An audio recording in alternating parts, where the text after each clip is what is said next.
Good evening बच्चों, मैं कृपा शंकर NMMS मंथन में आप लोगों का हार्दिक स्वागत करता हूं। जैसा कि आज का जो हमारा टॉपिक है वो रीजनिंग सेक्शन से लिया गया है, बेहद इंपॉर्टेंट टॉपिक है। और इससे पहले मैं इस टॉपिक पर एक वीडियो पहले ही अपलोड कर दिया था। अगर आप उस वीडियो को नहीं देखे हैं तो सबसे पहले आप उस वीडियो को ध्यान से देख लीजिएगा, और उस वीडियो का मैं लिंक भी जो है डिस्क्रिप्शन बॉक्स में दे दूंगा, आप वहां से भी जा करके आप उसे ध्यान से देख सकते हैं। तो चलिए शुरू करते हैं आज का जो हमारा टॉपिक है उसे। आज का जो टॉपिक है वो डाइस या पासा है, ठीक है। पासा की ये सेकेंड वीडियो है। आज का जो वीडियो है ये जो क्वेश्चंस NMMS एग्ज़ाम में पूछे जा रहे हैं उस पर बेस्ड हैं। अगर आप इस क्वेश्चन को लगा लेते हैं तो इस एग्ज़ाम के लिए आप 10 प्रश्न श्योर है कि आपको 10 प्रश्न निश्चित है इससे मिलना ही मिलना है, क्योंकि जितने भी कॉन्सेप्चुअल क्वेश्चन हो सकते हैं मैंने सारे क्वेश्चंस को यहाँ पे इंक्लूड कर दिया है। तो एक क्वेश्चन 10 क्वेश्चन के बराबर है। अगर आप इसे अच्छे से समझते हैं तो फिर कहीं भी आपको कोई भी परेशानी पासा से संबंधित नहीं रह जाएगी। तो आप दोनों वीडियो को मिला करके अगर अच्छे से ध्यान से देख लेते हैं तो पासा संबंधी जो प्रॉब्लम है आजीवन खत्म हो जाएगा। किसी भी एग्ज़ाम में आप बैठेंगे भविष्य में तो उस एग्ज़ाम में इस टॉपिक से संबंधित जितने भी क्वेश्चन पूछे जाएंगे आप उसे बना सकते हैं। इस वजह से आप इसे ध्यान से देखें। जैसे मैं आपको इसके पहले बताया था कि पासा जो है मुख्यतः 2 प्रकार का होता है, एक मानक पासा होता है और एक साधारण पासा होता है। तो जो पहला 2 क्वेश्चन हमने दिया है वो एक मानक पासा से दे दिया है और एक साधारण पासा से दे दिया है। इससे इसकी समझ और ज़्यादा विकसित हो जाएगी आप लोगों की, ठीक है। तो जो पहला क्वेश्चन है आप ध्यान से देखिए। एक मानक पासा दिया हुआ है और इस मानक पासा में कह रहा है कि 1 का विपरीत सतह कौन सा होगा। जैसे 1, 3, 5, इसके सतह पर 3 डिजिट आप देख पा रहे हैं, 1, 3 और 5 हैं, और 1 का विपरीत क्या होगा। तो 1 के विपरीत की जब हम बात करते हैं, अगर पासा मानक पासा है तो मैं आपको बताया था कि मानक पासा के विपरीत सतह का योग 7 होता है। यानी मानक पासा का जब भी क्वेश्चन आ जाए जिसका विपरीत पूछे 7 में से उस अंक को घटा देना चाहिए। तो 1 का विपरीत क्या होगा, तो 7 में से 1 को घटा दीजिए, कितना आ जाएगा, 6 आ जाएगा। तो 1 का विपरीत क्या हो जाएगा, 6 हो जाएगा। यही अगर हम बात करें 5 का विपरीत क्या हो जाएगा, तो 5 का विपरीत हो जाएगा 7 में से 5 को घटाने पे जो संख्या मिलेगी वो उसका विपरीत हो जाएगा। 3 का विपरीत क्या हो जाएगा, 4 हो जाएगा। और इसका उल्टा भी सही है, 5 का विपरीत 2, 2 का विपरीत 5 हो जाएगा। 3 का विपरीत 4, 4 का विपरीत 3, 1 का विपरीत 6 और 6 का विपरीत 1 हो जाएगा। देखिए कितना आसान क्वेश्चन है। इस पर बेस्ड 3 प्रश्न पूछे गए थे। तो आप देखिए पहला, दूसरा और तीसरा कितना आसानी से आप इसे बना पाएंगे। 4 का विपरीत क्या हो जाएगा, 3 हो जाएगा। 3 का विपरीत 4 हो जाएगा। तो इस तरह से करके इसी पर बेस्ड 4 क्वेश्चन या 5 क्वेश्चन बना सकता है, ठीक है। तो मानक पासा से संबंधित जो प्रॉब्लम होते हैं वो बहुत ही इजी होते हैं, कोई कठिन नहीं होते हैं। तो मानक पासा पर ऐसे ही प्रॉब्लम पूछे जाते हैं तो आप उसे बहुत आसानी से बना सकते हैं। 7 में से घटाते ही आंसर मिल जाता है। दूसरा जो क्वेश्चन है वो है साधारण पासा से संबंधित। ध्यान से देखें, कह रहा एक साधारण पासा है। साधारण पासा में अंक जो विपरीत सतह है उसका योग जो है वो 7 होना जरूरी नहीं है। अगर एकाध का विपरीत हो भी जाता है तो सारी सतह के विपरीत के अंकों का योग 7 नहीं होता है। तो जैसे 4, 3, 7 आप यहाँ देख रहे हैं कि जो पड़ोसी सतह है उसी के अंक का योग 7 हो गया है। तो विपरीत 7 हो संभव ही नहीं है। यानी यह जो पासा दिया हुआ है ये कैसा पासा हो जाएगा, वो साधारण पासा हो जाएगा, ठीक है। तो 4, 3, 7 यानी कि जब पड़ोसी सतह के अंकों का योग 7 हो जाए तो आप श्योर हो जाइए कि वो पासा जो है वो साधारण पासा है। आपसे कह रहा है कि 3 का विपरीत सतह कौन सा है। तो 3 का विपरीत सतह कौन सी है इसको आपको जानने के लिए आप ध्यान से देखें। 3 के विपरीत सतह की बात कर रहा है, ठीक है। और ये है साधारण पासा, और पासे की सिर्फ एक स्थिति पता है आपको। तो जब पासे की सिर्फ एक स्थिति पता हो और वो पासा साधारण हो, चूंकि वो किसी मानक पर तो है नहीं, तो जब किसी मानक पर नहीं है तो एक स्थिति देख करके आप आंसर नहीं कर सकते हैं। यानी कि 3 का जो विपरीत है बस इस पासे को देख करके सिर्फ एक इंफॉर्मेशन हमें मिल सकती है कि 3 का जो विपरीत है वो 4 नहीं होगा, या फिर क्या नहीं हो सकता है, 6 नहीं हो सकता है। तो 3 का विपरीत 4 नहीं हो सकता है और 6 नहीं हो सकता है इस स्थिति को देख करके। यानी इसका विपरीत क्या हो सकता है, तो 4 और 6 के अलावा जो अंक बचेंगे वो इसका विपरीत हो सकते हैं। तो कौन कौन से अंक बच रहे हैं, 3, 4, 6 के अलावा 1 बच रहा है, 2 बच रहा है, 3 4 हो गया और 5 बच रहा है, 6 भी हो गया है। तो 1 भी हो सकता है, 2 भी हो सकता है, 5, इसमें से कोई भी एक सही हो सकता है। चूंकि ये साधारण पासा है, ये किसी आधार पर है नहीं बना है, किसी मानक पर नहीं बना है, इसका कोई बेस नहीं होता है, तो इस वजह से 3 का विपरीत अगर आपसे क्वेश्चन में पूछ ले तो 4 और 6 के अलावा जो बाकी नंबर बचते हैं वो इसके विपरीत हो सकते हैं। उसमें से कोई भी हो सकता है, 1 भी हो सकता है, 2 भी हो सकता है और 5 भी हो सकता है। तो यह करके आएगा 1, 2 या 5। ठीक है, अब ऑप्शन को देखा जाए, 3 का विपरीत सतह कौन सी है? 4। तो 3 का पड़ोसी ही 4 है, तो ये तो असंभव है, ये हो ही नहीं सकता, क्योंकि कभी पड़ोसी सतह कभी विपरीत सतह नहीं हो सकती है। तो 3 का विपरीत 3 भी नहीं हो सकता है। भाई कोई भी सतह अपने के खुद के विपरीत कैसे संभव है? तो कोई सतह खुद के विपरीत नहीं हो सकती है, तो ये भी नहीं संभव है। 3 का विपरीत 5 हो सकता है, 3 का विपरीत 5 संभव है, लेकिन 5 भी हो सकता है, 2 भी हो सकता है, 1 भी हो सकता है। तो ऐसे ऑप्शन में आप 5 को टिक नहीं करेंगे, आप चौथे ऑप्शन के पास जाएंगे, 1 या 2 या 5। तो यहाँ पे आप चौथे ऑप्शन के साथ चले जाइए, 1, 2 या 5। ठीक है, फिर यहाँ पे कह रहा है 4 का विपरीत सतह कौन सा होगा? तो अगर हम बात करें 4 के विपरीत सतह की बात, तो 3, 6, 4 के अलावा वही नंबर यानी 1, 2, 5 यही बच रहे हैं, तो यही इसके विपरीत होंगे। ठीक है, तो 4 का विपरीत सतह क्या होगा? 3 तो नहीं होगा, 2 भी नहीं होगा, 5 भी नहीं होगा। जानकारी अधूरी है, आप इस ऑप्शन के साथ जा सकते हैं, क्योंकि जानकारी इसलिए अधूरी है क्योंकि 4 का विपरीत क्या हो सकता है? 1 हो सकता है, 2 हो सकता है, 5। जो नंबर दिख रहे हैं इसके अलावा जो नंबर बचे हैं वही विपरीत हो सकते हैं, तो यानी जानकारी अधूरी है, कोई एक अंक तो विपरीत होगा नहीं। ऐसे क्वेश्चन में 3 अंक विपरीत हो जाते हैं। यहाँ पे बच्चे बहुत कंफ्यूज हो जाते हैं कि ऐसे क्वेश्चंस का सलूशन क्या होगा। अब आपको ये कंफ्यूजन आजीवन नहीं होगा। ठीक है, चलिए अब साधारण पासा से भी संबंधित आपको चीज़ें क्लियर हो रही होंगी। साधारण पासा में अगर एक ही स्थिति दिया रहे तो आप श्योर हो जाइए कि इसके 3 आंसर हो सकते हैं। ठीक है, अब तीसरा क्वेश्चन, हम लोग तीसरे क्वेश्चन पे आते हैं। एक पासा की 2 स्थिति दिया हुआ है। यहाँ पे क्या है? एक ही पासे की 2 स्थिति है। यहाँ पे 1, 3, 5, 2, 4, 6। हम आपको एक चीज़ और बता दें कि अगर कभी भी एक पासे की 2 स्थिति रहे और एक सम संख्या रहे और एक विषम संख्या रहे, तो आप श्योर हो जाइए कि वो जो पासा दिया हुआ है वो मानक पासा है। कभी भी मानक पासा में यही कंडीशन होता है कि 2 सतह में एक विषम है और एक सम है, यानी दोनों में कुछ कॉमन नहीं है। तो ऐसे सिचुएशन में ये क्या हो जाएगा? मानक पासा को इंडिकेट करने लगता है। जहाँ पे भी सम संख्या और विषम संख्या दोनों रहे, तुरंत आप समझ जाइए कि ये पासे की कैसी स्थिति दी हुई है। जैसे यहाँ पे देखिए 1, 3, 5, तो ये मानक पासे की स्थिति को इंडिकेट करने लगा। आप तुरंत सतर्क हो जाइए और इसके आंसर को जब आप बनाइए तो आप तुरंत 7 में से घटा करके आंसर लिख दीजिए। वही सेम कंडीशन यहाँ भी हो रहा है, 1, 3, 5, 2, 4, 6, यानी कि यह एक पासे की 2 स्थिति है। दोनों स्थितियों को आप जैसे देखें, एक पे सम है एक पे विषम है, तुरंत आप क्या समझ जाइए कि ये जो पासा दिया हुआ है ये मानक पासा है और इसका आंसर तो बहुत ही आसान है, कुछ करना ही नहीं है। 1 का विपरीत क्या हो जाएगा? 1 का विपरीत 6 हो जाएगा, क्योंकि इन दोनों को जोड़ेंगे तो 7 हो जाएगा, विपरीत सतह का योग 7। 3 का विपरीत क्या हो जाएगा? 4 हो जाएगा। 5 का विपरीत क्या हो जाएगा? 2 हो जाएगा। तो देखिए कितना आसान है ये क्वेश्चन, इसको समझना। अगर आप ये श्योर हो जा रहे हैं कि दिया हुआ पासा मानक पासा है तो उस क्वेश्चन में कोई दम नहीं होता है, आप तुरंत देखते ही आंसर कर देंगे। ठीक है, अब हम लोग आते हैं चौथे क्वेश्चन की तरफ। ठीक है, चौथा क्वेश्चन बहुत ही इंपॉर्टेंट क्वेश्चन है। इसमें यह एक ऐसा क्वेश्चन है, चौथा क्वेश्चन, जो आपकी समझ को और बेहतर कर सकता है। तो आप इस क्वेश्चन को खूब ध्यान से देखें। ठीक है, कह रहा है 6 का विपरीत बताइए। यहाँ पे एक पासे की 3 स्थिति है।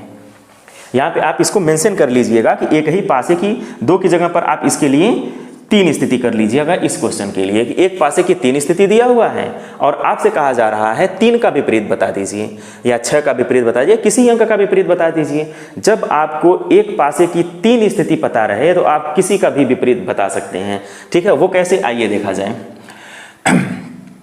3 का विपरीत, अब जहाँ पे 3 है उसको हम टेकअप करते हैं। तो यहाँ पे 3 दिया हुआ है, तो आप देख रहे हैं कि यहाँ पे 2 और 6 है और आप जस्ट दूसरे पासे को अगर हम ध्यान से देखें, यहाँ पे भी 2 और 6 है, तो यहाँ पे यह सेकेंड स्थिति वाला या सेकेंड टाइप का जो क्वेश्चन है उस टाइप का हो चुका है। यानी कि यहाँ पे दो डिजिट सेम है, 6 और 2, 6 और 2। तो अगर ऐसी स्थिति आ जाए कि एक पासे की 2 स्थिति में 2 अंक कॉमन हो जाए तो जो शेष बचते हैं वह एक दूसरे के विपरीत होते हैं। तो 3 का विपरीत क्या हो जाएगा? 3 का विपरीत 2 हो जाएगा। देखिए कितना आसान है। यहाँ पे 3 का विपरीत क्या हो जाएगा? 2 हो जाएगा। यानी एक पासे की 2 स्थिति में दोनों यहाँ पे देखिए सेम हैं, तो अगर यहाँ पे 2 सेम हो जाते हैं तो जो तीसरा बचता है वह एक दूसरे का विपरीत हो जाता है। सिंपल सी बात है। तो यहाँ पे 3 का विपरीत क्या हो जाएगा? 3 का विपरीत 2 हो जाएगा। फिर आपसे क्वेश्चन ये कर दिया कि अब बताइए आप 6 का विपरीत क्या होगा। तो आप ध्यान से देखिए 6 का विपरीत आप कैसे निकालेंगे।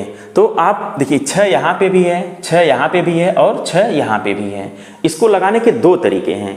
एक पहला तरीका ये कि 6 का विपरीत क्या नहीं हो सकता है, तो 6 का पड़ोसी सतह हो गया ना 3 और 2, तो 6 का विपरीत 3 नहीं हो सकता है। और देखिए ऐसे समझिए 6 का विपरीत 3 नहीं हो सकता है, 2 नहीं हो सकता है। यहाँ भी 6 है तो 2 और 4, 2 नहीं हो सकता है और 4 नहीं हो सकता है। 6 का विपरीत 2 और 4 नहीं हो सकता। यहाँ भी 6 दिया है, 5 और 4 यानी कि 5 नहीं हो सकता, 5 और 4। तो 6 का विपरीत क्या नहीं हो सकता? 3, 2, 4, 5, क्योंकि ये सभी 6 के साथ पड़ोसी सतह है, यानी कि सतह साझा कर रहे हैं, पड़ोसी सतह हो गए। अब बचा कौन? जो बचेगा वही विपरीत हो जाएगा, तो बचा 1। तो 6 का विपरीत क्या हो जाएगा? 6 का विपरीत यहाँ पे आप देख सकते हैं 6 का विपरीत 1 हो जाएगा। देखिए कितना आसान है इसको समझना। तो जो सेकंड स्थिति है उसको आप ध्यान से देखें। जैसे अब आप इसको खूब ध्यान से देखिए 6, 2, 2 सेम हो गया। इसका मतलब ये हुआ कि इन दोनों को छोड़िए, अभी आप तीसरे पोजीशन को ध्यान से देखिए। ठीक है, यहाँ पे 6 है और यहाँ 6 है, ये चाहिए हमें, 6 का विपरीत हमें चाहिए था। तो अब हम क्या करेंगे? 6, 2, 3 क्लॉकवाइज डायरेक्शन में आप इसको घुमा दीजिए। 6, 5, 4 क्लॉकवाइज मतलब जैसे घड़ी चलती है उस दिशा में हमें इसको घुमा देना है। तो आप ध्यान से देखें, जैसे 6, 2, 3, 6, 2, 3 और यहाँ भी 6 है, 6, 5, 4, 6, 5, 4। ये कंडीशन आप तब अप्लाई करिए जब 1 फेस कॉमन हो। एक फेस अगर कॉमन है तो आप तुरंत इस प्रोसेस को यूज करिए। इससे क्वेश्चन बहुत ही इजी हो जाता है और आसानी से आपको समझ में आ जाता है। जैसे 6, 2, 3 तो 2 का विपरीत 5, 3 का विपरीत 4 और तो जो बचा है नंबर वो कौन सा नंबर बचा है? 1 बचा है। तो 6 का विपरीत 1 हो जाएगा। देखिए कितना आसान है, बहुत ही इजी है। यहाँ पे आप किसी भी नंबर का विपरीत बता सकते हैं। 1 फेस कॉमन की प्रॉब्लम में आप किसी भी नंबर का विपरीत बहुत ही इजी वे में बता सकते हैं। और इन दोनों में चूंकि 2 फेस कॉमन था इस वजह से हम इन दोनों को नहीं टेकअप किए हैं। पहला और तीसरे में 1 फेस कॉमन था, तुरंत आप उसको सेलेक्ट कर लीजिए और वहाँ से आप किसी भी नंबर का अपोजिट यानी कि विपरीत क्रम आप बहुत आसानी से बता सकते हैं। तो इस तरह से देखिए 4 क्वेश्चन हो चुका है। अब जो है 5वें क्वेश्चन की अगर हम बात करें तो आप ध्यान से देखिए, बहुत ही इंपॉर्टेंट क्वेश्चन है 5वां। आप इसे ध्यान से देखें। कह रहा है कि दी हुई आकृति की सही आकृति आपको बताना है। यहाँ पे 2 इसे 4 विकल्प होता है बट मैंने 2 ही विकल्प को सेलेक्ट किया है। तो यहाँ पे कह रहा है कि एक पासे की स्थिति दिया हुआ है। तो जब यह एक पासे की स्थिति को दिया हुआ है तो आप ध्यान से देखें, ये पासा हम इसको बना लेते हैं। ऐसे यहाँ पे यहीं पे समझ लीजिए, जैसे ये 4 का अपोजिट 3 हो जाएगा। चलिए बना देते हैं। 1, 2, 3, 4। अब ये लिख रहा है 6, 2, 1, 5। इसका मतलब 6 का अपोजिट 1, 2 का अपोजिट 5। 6 का विपरीत जो है वो 1 है और 2 का विपरीत 5 है। और इस साइड कहीं भी बना रहे, यहाँ पे लिखा है 4 और इधर लिखा है 3, तो इधर कहीं भी लिखा रहे, यहाँ उससे नहीं मतलब है। तो 4 का अपोजिट क्या हो जाएगा? 3 हो जाएगा। और कह रहा है कि इसी के पैरेलल जो इन्फॉर्मेशन यहाँ पे है सेम इन्फॉर्मेशन वाला ये है कि नहीं। तो आप बताइए, 3 का अपोजिट 4 है तो 3 का अपोजिट 4 है यानी कि ये सही है। 5 का अपोजिट 6 है तो क्या यहाँ 5 का अपोजिट क्या था? 5 का अपोजिट 2 था, बट यहाँ पे 5 का अपोजिट क्या है? 6, यानी ये गलत है। और ये गलत है तो ये सही होना चाहिए। अब इसमें देखा जाए, 1 का अपोजिट 6 है 1 का विपरीत 6 है। तो यहाँ पे आइए, 1 का विपरीत 6 है, यानी कि ये बात सही है। 4 का विपरीत 3 है, 4 का विपरीत 3 है, ये भी बात सही है। और जो बचा है वो ऑटोमेटिक सही हो जाएगा। 5 का विपरीत 2 हो जाएगा, इसलिए ऑप्शन बी के साथ आप चले जाइए, क्योंकि 2 सही है, तीसरा तो ऑटोमेटिक सही हो जाता है। तो इस तरह से आप इस आकृति से संबंधित कौन सी आकृति थी, ये थी। तो यहाँ पे क्या है कि केवल बस इसके पोजीशन को चेंज किया गया था। अब हम छठवें क्वेश्चन की अगर हम बात करें तो आप ध्यान से देखें, यहाँ पे सेम इसी तरह का क्वेश्चन है। ए का अपोजिट क्या हो जाएगा, डी। आप इस चीज़ को मेंशन करते जाइए। ए का अपोजिट जो है वो डी है। एफ का अपोजिट क्या है, एक डिजिट छोड़ करके। ध्यान से देखें, ये दोनों पड़ोसी होते हैं। ये दोनों क्या है, आपस में अगल बगल के हैं, पड़ोसी हैं। ई का पड़ोसी ये है, इसका पड़ोसी ये है, लेकिन ये और ये कभी पड़ोसी नहीं हो सकते हैं।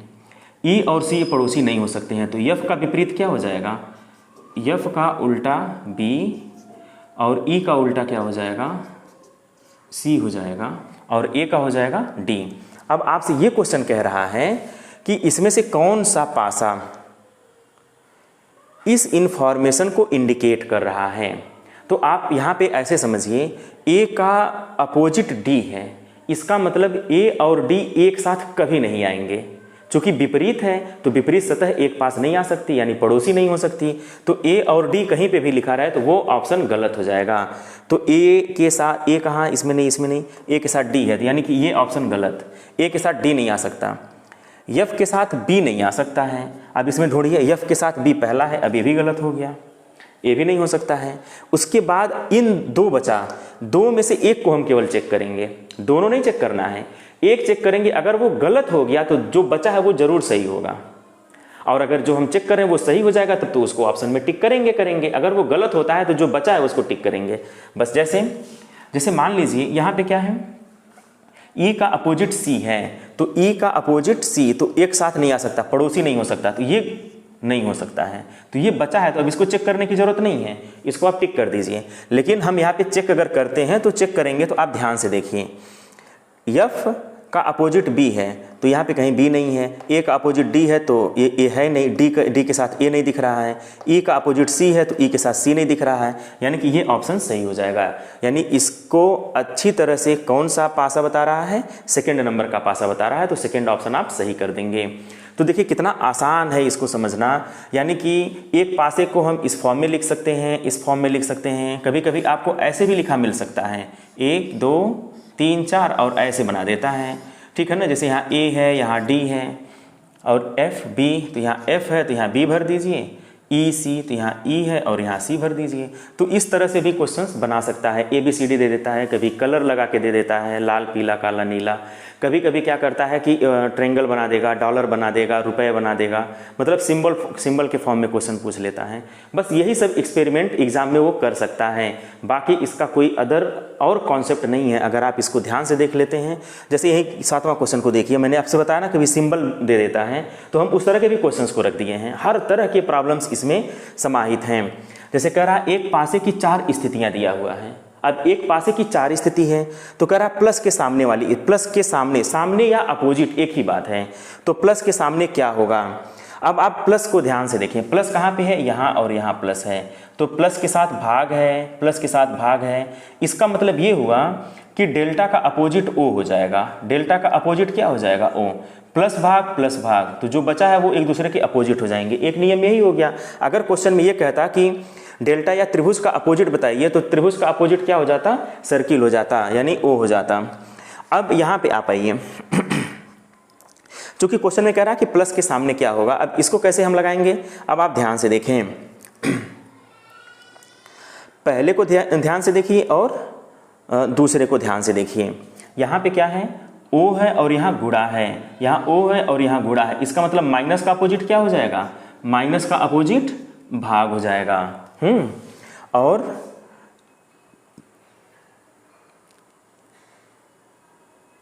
इसको और इसको खूब ध्यान से देखें। यहाँ पे 1 फेस कॉमन है, इस क्वेश्चन में क्या है, 1 फेस कॉमन है, तो यहाँ भाग।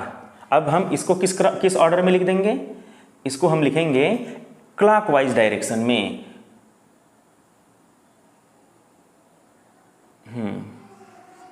अब देखिए भाग गुणा और ओ, तो भाग के साथ क्या दिया हुआ है, गुणा दिया हुआ है और ओ दिया हुआ है, यहाँ भाग के साथ प्लस और डेल्टा दिया हुआ है, तो यहाँ भाग के साथ क्या है, प्लस और डेल्टा।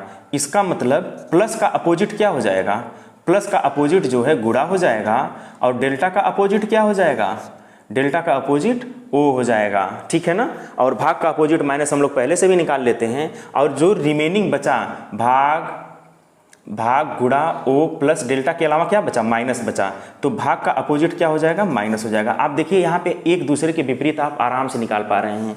जब एक पासे की 4 स्थितियाँ दिया हो, 3 स्थितियाँ दिया हो, तो वहाँ पे वन फेस कॉमन को हम टेकअप करते हैं, ठीक है ना। वन फेस कॉमन क्या होता है, इसको आप बहुत बेहतर पहली वीडियो को आप देख लीजिएगा, तो वहाँ से आपको ज़्यादा बेहतर समझ में आ जाएगा। वन फेस कॉमन आपके प्रॉब्लम को आप क्या करेंगे, जैसे यहाँ पे देखिए भाग दिया, यहाँ भाग दिया, तो एक फेस बराबर हो गया, बाकी ये दोनों डिफरेंट हैं, तो हमें यही सेलेक्ट करना है, पहला और तीसरा ध्यान से देखना है। तो यहाँ भाग भाग दोनों सेम हो गया, तो क्लॉकवाइज डायरेक्शन में घुमा दीजिए, भाग गुणा ओ, तो हो गया भाग गुणा ओ। फिर यहाँ भाग क्या है, क्लॉकवाइज डायरेक्शन में भाग के साथ प्लस और डेल्टा दिया है, तो भाग के साथ प्लस और डेल्टा दिया है, इसका मतलब गुणे का अपोजिट प्लस, ओ का अपोजिट डेल्टा, और जो बच गया है, बचा क्या है, माइनस बचा हुआ है, तो भाग का अपोजिट क्या हो जाएगा, माइनस हो जाएगा। तो एक ही दो ही स्थिति में आप सारी इन्फॉर्मेशन देख लेंगे, कोई दिक्कत नहीं होगी। ये बेशक एक पासे की 4 स्थिति दिया है, 4 स्थिति दिया है, 5 स्थिति दिया है, 10 स्थिति दिया है, उससे नहीं मतलब है, सिर्फ 2 ही स्थिति से आप सारी इन्फॉर्मेशन निकाल सकते हैं।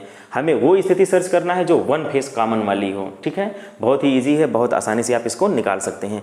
2 फेस कॉमन अगर हो जाता है तो जो रिमेनिंग बचता है वो एक दूसरे के अपोजिट हो जाते हैं, कितना इजी है।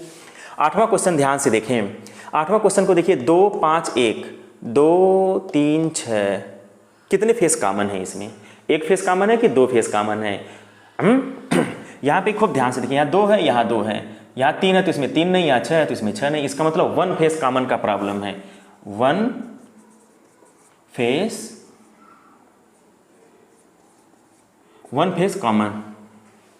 तो जब वन फेस कॉमन का ये प्रॉब्लम बन रहा है तो इसको क्या करेंगे आप, बहुत ही इजी वे में आप इसे लगाना चाहें तो आप ऐसे समझिए, जो कॉमन है 2 क्लॉकवाइज डायरेक्शन में आप घुमा दीजिए, इसको कैसे घुमाइए, क्लॉकवाइज 2 1 5, तो 2 1 5, यहाँ पे 2 है 6 3, इसको क्लॉकवाइज डायरेक्शन में घुमाएंगे तो क्या हो जाएगा, 2 6 3, तो हो जाएगा 6 3।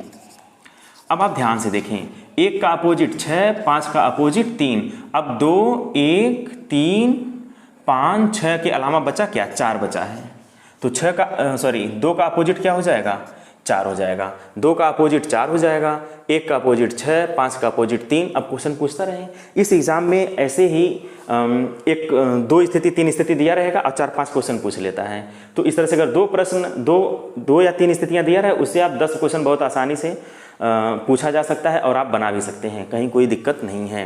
तो यहाँ पे कह रहा है 6 के सामने या 6 का विपरीत क्या है, तो आप बताइए 6 का विपरीत क्या होना चाहिए, 6 का विपरीत 1 होना चाहिए। कह रहा है 5 का विपरीत क्या होना चाहिए, 5 का विपरीत 3 होना चाहिए, और 3 का विपरीत क्या होना चाहिए, 3 का विपरीत 5 होना चाहिए। वो तो वही बात हो गई, 5 का विपरीत 3 तो 3 का विपरीत 5 होना चाहिए, सिंपल सी बात है। तो ऐसे आप इस क्वेश्चन को बना सकते हैं। अगर हम बात करें इसका 9वें क्वेश्चन का, 9वां एंड लास्ट क्वेश्चन, इस क्वेश्चन को आप ध्यान से देखें। अगर एक पासे की कितनी स्थिति दिया हुआ है, एक पासे की 2 3 4, एक पासे की 4 स्थिति दिया हुआ है, ठीक है, और एक पासे की 4 स्थिति दिया है, और आपसे क्या पूछ रहा है, लाल के सामने फलक पर कौन सा रंग है। अब देखिए लाल यहाँ पे है, ठीक है, लाल यहाँ पे है, और लाल नीला गुलाबी, तो लाल के अलावा क्या है, नीला गुलाबी। अब आप इसमें ये सर्च करिए कहीं नीला गुलाबी और है क्या, 4 स्थिति से नहीं मतलब है, लाल के साथ नीला गुलाबी है, तो सिर्फ आप नीला गुलाबी देख लीजिए। अगर किसी स्थिति में नीला गुलाबी रहे तो उसके साथ जो भी बचेगा वो लाल का अपोजिट हो जाएगा। इसमें नीला गुलाबी नहीं है, नीला गुलाबी इसमें भी नहीं है, नीला गुलाबी यहाँ पे है, देखिए आप ध्यान से, नीला गुलाबी है और यहाँ पे नीला गुलाबी है, तो बचा क्या, लाल का अपोजिट काला, तो लाल का अपोजिट क्या हो जाएगा, डी ऑप्शन हो जाएगा, लाल का अपोजिट काला हो जाएगा। अब बात ये आती है कि ठीक है लाल का अपोजिट काला हो गया, तो नीला का अपोजिट क्या होगा, गुलाबी का अपोजिट क्या होगा, हरा का अपोजिट क्या होगा। इसके लिए क्या करेंगे, तो आप कमेंट बॉक्स में जाएंगे और आप यहाँ से आंसर करेंगे कि जो रिमेनिंग कलर्स बच गए हैं उसके अपोजिट क्या होंगे, ठीक है। अगर आपको ये हमारी वीडियो अच्छी लगी हो तो आप इसे सब्सक्राइब करिएगा, लाइक करिएगा और बेल आइकन को प्रेस करना इसलिए नहीं भूलना है क्योंकि इसी तरह का जो हमारा नोटिफिकेशन है वो आपको सबसे पहले प्राप्त होता रहेगा। ठीक है ना। तो इस तरह से जो है हम आज पासा के पूरे प्रॉब्लम्स को सॉल्व कर लिए हैं। जितने तरह के प्रॉब्लम्स बन सकते थे मैं उतने तरह के प्रॉब्लम्स को कोशिश किया है कि एक ही वीडियो के अंतर्गत समाहित कर दें। बहुत ही यूनिक वीडियो है, इस वीडियो को आप ज़रूर देखें और अगर आप इस वीडियो को पूरा देख लेते हैं तो पासा संबंधित कोई भी समस्या आपके पास नहीं रह जाएगी। पासा संबंधित जब भी आप देखें तो जो साधारण पासा है उससे संबंधित प्रॉब्लम्स पूछे जाते हैं ज़्यादातर, क्योंकि मानक पासा के प्रॉब्लम्स बेहद आसान होते हैं, वो जहाँ शुरू होता है वहीं ख़त्म हो जाता है। साधारण पासा में 1 फेस कॉमन वाले प्रॉब्लम ज़्यादा पूछे जाते हैं, 2 फेस कॉमन के प्रॉब्लम भी पूछे जा सकते हैं। तो आप इसके पहले वाली वीडियो को देख करके आप इस वीडियो को अगर देखेंगे तो बहुत ही आराम से पूरे पासा की जो अंडरस्टैंडिंग है वो आप समझ जाएंगे। Okay, thank you.